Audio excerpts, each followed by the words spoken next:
Oke, baik anak-anak, mohon maaf tadi programnya harus terhenti, jadi di sini udah saya buat lagi rangkaiannya.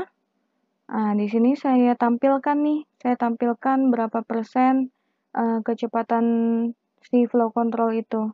Jadi untuk yang double acting, inputnya ini kita buat 2,55% dan yang single kita buat 60%. Nanti kita lihat bedanya seperti apa. Oh ya, kemudian tadi di sini belum ada simbol ini ya, belum ada tombol ini. Tadi juga sebelumnya udah saya kasih tahu gimana cara menampilkannya. Saya ulang lagi di sini. Jadi untuk menampilkan atau membuat tombol ini kita bisa klik 2 kali pada katup. Nah, sampai dia muncul kayak gini. Kemudian di manually ini kita pilih. Ya, kita bisa pilih. Kita pilih yang ini. Nah, kemudian yang sebelah kanan juga kita pilih manually. Tadi saya sempat bilang kalau misalnya ingin membalik secara otomatis, kita bisa klik yang spring return ya, atau pegas. Nah, tapi tadi saya kliknya di bagian left, harusnya itu kliknya di bagian right. Contohnya seperti yang ada di katup yang single acting ini. Jadi bagian kiri saya pilih tombol manual, dan bagian kanannya kita kembalikan dengan spring return, kita checklist. Oke, sekarang kita langsung aja coba praktekkan.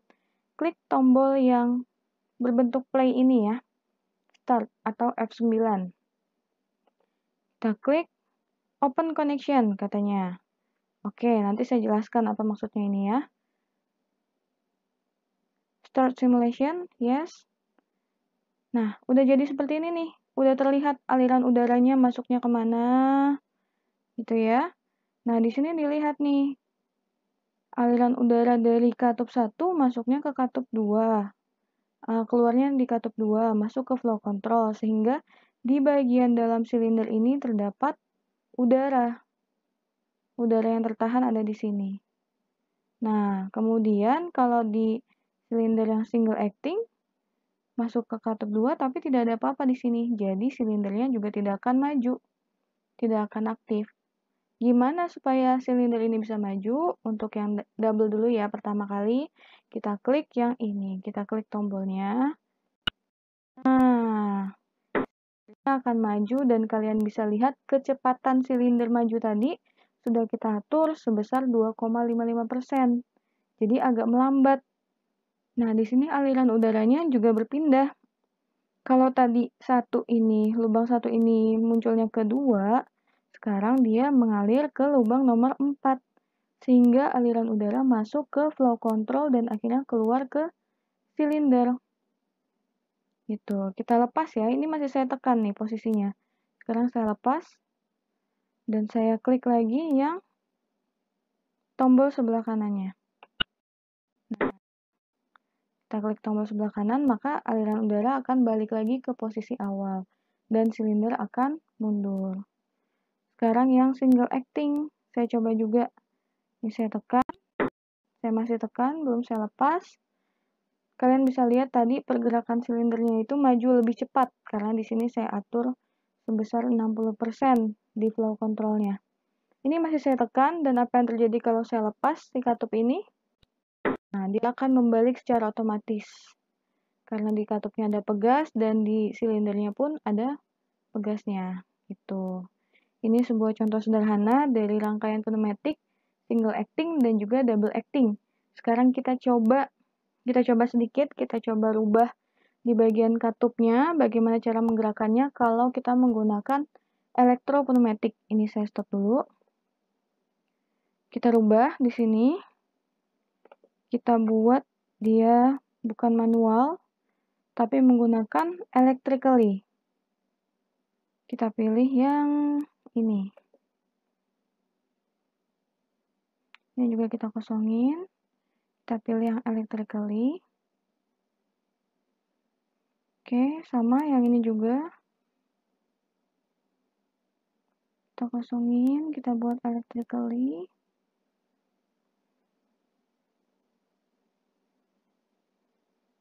Oke. Nah, karena di sini sudah kita buat electrical, Jadi kita harus membuat rangkaian elektriknya. Kita buat dengan menggunakan sumbernya bukan lagi kompresor, tapi kita cari di sini yang power supply. Nah, kita tarik 24. Yang tadi saya bilang kalau rangkaian listrik biasanya dari atas ke bawah, dari VCC menuju ground. Kita buat dulu 24 menuju 0. Kemudian di sini kita pilih push button. Push button kita pilih, kita pasang di sini. Oke. Dan untuk katupnya kita bisa menggunakan solenoid valve. Kita cari valve solenoid nih, kita pasang ya.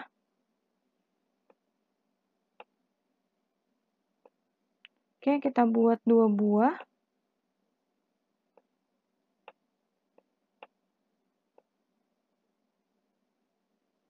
Push buttonnya juga kita buat 2 buah.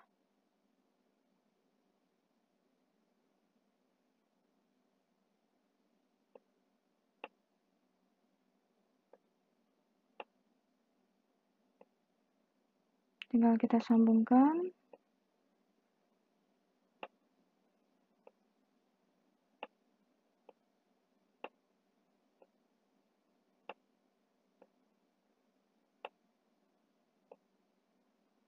Nah, kalau kita membuat sebuah rangkaian yang menggunakan relay, menggunakan solenoid valve, itu kita wajib untuk memberikan label, jangan sampai lupa.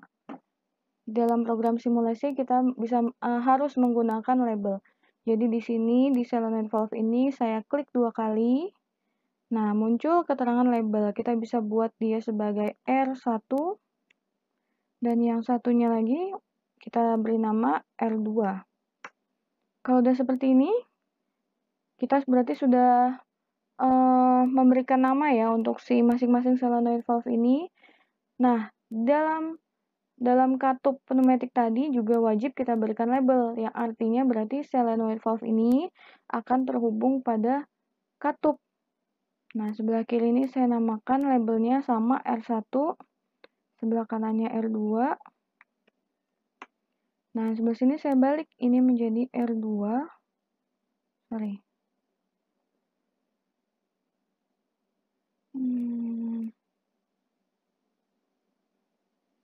R2, yang ini menjadi R1. Oke. Kita coba running lagi. Oh ya, open connection. Tadi belum saya jelaskan bahwa 5 dan 3 ini lubang untuk apa sih? 5 dan 3 ini adalah lubang untuk pembuangan. Nah, kalau dalam bentuk fisiknya kita bisa menggunakan sebuah komponen lagi, jadi untuk meminimalisir bunyi sisa pembuangan dari udara itu. Nah, kalau di sini kita bisa klik 2 kali. Kita bisa pilih simbolnya. Kita pilih yang ini, oke. Kita bisa pilih lagi. Tapi tadi udah kita praktekkan ya, kalau kita nggak pakai simbol ini pun nggak ada masalah. Cuma muncul tadi aja pop-up notification yang kayak tadi. Oke, nah ini 2 kita biarkan saja karena memang belum ada alirannya ya, belum kita pasang alirannya. Nanti kalau kita mau ganti silinder ini jadi yang double acting, kita tinggal pasang aja salah satu lubangnya ke lubang keluaran nomor 2. Oke, kita langsung aja kita play. Nah, sekarang kita udah nggak bisa nih pakai tombol di sini, kita pakainya yang push button ini. Kita coba ya. Nah, tadi saya klik push button yang pertama, maka si R1 ini akan aktif. Kalau R1 yang di sini aktif, maka R1 yang dalam katup pneumatik, dalam rangkaian pneumatik tadi juga ikut aktif. Sehingga silindernya akan terdorong maju. Gitu. Sekarang gimana kalau kita klik push button yang kedua ini? Apa yang akan terjadi? R2 yang dalam single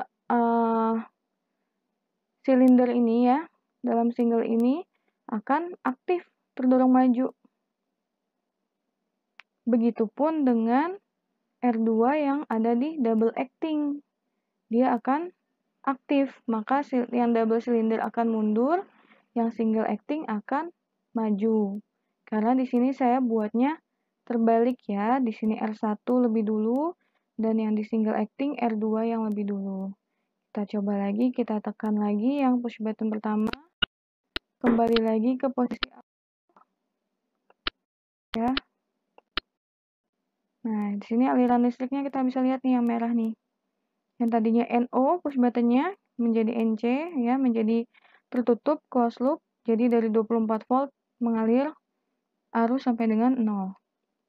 Yang menyebabkan si katup 5/3 tadi dengan penggeraknya elektrik bisa aktif. Tuh, push button nomor 2 klik menjadi kebalikannya.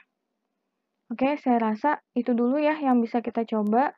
Kalau kalian punya programnya di komputer kalian, kalian bisa coba praktekkan rangkaian ini.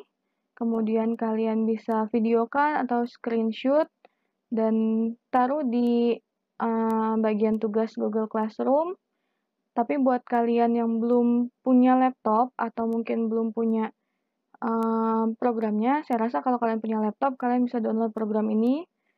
Tapi kalau nggak punya laptop, ya kalian bisa gambar dulu nih rangkaiannya di buku tulis. Nanti mudah-mudahan kita bisa ketemu secepatnya di sekolah, kita bisa coba rangkaian ini di lab komputer gitu. Oke, sekian dulu dari saya. Mudah-mudahan kalian bisa paham dengan video ini. Jika ada yang salah, saya mohon maaf. Semoga sehat selalu untuk kalian dan sampai jumpa. Semoga kita bisa segera ketemu di sekolah. Wassalamualaikum warahmatullahi wabarakatuh.